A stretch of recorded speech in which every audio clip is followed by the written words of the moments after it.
Guys, come with me to try Jollibee here in Brunei. Time check, it's 6:32 na. Pwede na kumain kasi paset na yung sun. So, dito kami sa branch na to kakain, malapit sa hotel namin. And nalaman namin to nung nakaraan na bawal mag-dine in pag hindi pa 6:30. So, pwede na ngayon.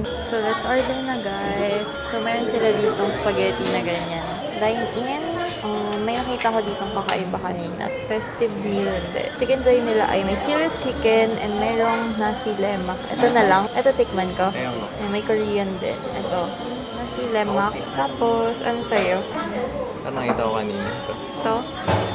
Kala ko mag-yum burger. Oo, at saka yung burger ala carte. Spicy ka rin. Sige. Yum burger with fries. Regular lang.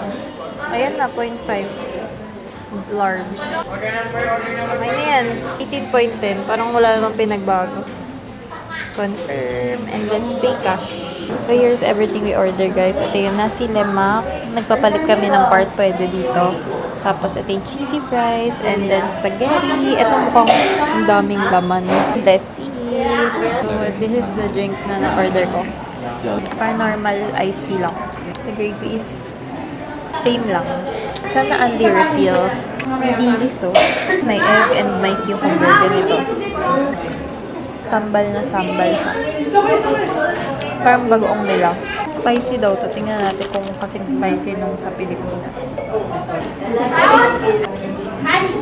Jollibee may ganito, no?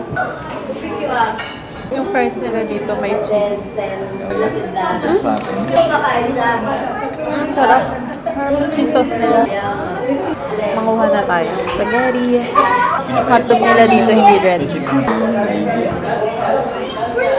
Mas masarap yun sa Pilipinas. Ito parang bland yung spaghetti nila. So, final verdict guys. Nag-enjoy naman ako dito sa ating Jollibee trip. Pero mas masarap pa rin talaga yung sa Pilipinas. Pero syempre kung taga dito ka sa Brunei, benefit mo na to na may Jollibee dito. And sikat din. Kaya marami rin silang branches. So, at least pag nag-crave ka, diba, di mo kailangang umuwi ng Pilipinas. And not bad na rin naman yung lasa. Kasi yung Chicken Joy same, yung Yum Burger same, tapos yung Jolly Spaghetti lang talaga yung medyo kulang yung flavor for me. Hindi siya ganun ka-meaty and hindi rin siya ganun ka-sweet. Ano naman masasabi mo sa ating Jollibee experience? Nag-enjoy ako sa chicken. Masaya siya guys. Pero itong spaghetti, medyo malungkot. Yung yum burger, same lang. Yung fries, medyo kakaiba. Pero para sa bill, $18.20. Siguro pwede na. Kesa umuwi ka pa ng Pinas. Para sa akin, overall, taste like home. So, thank you so much nga sa pagsama sa ating cravings and see you on our next one. Bye!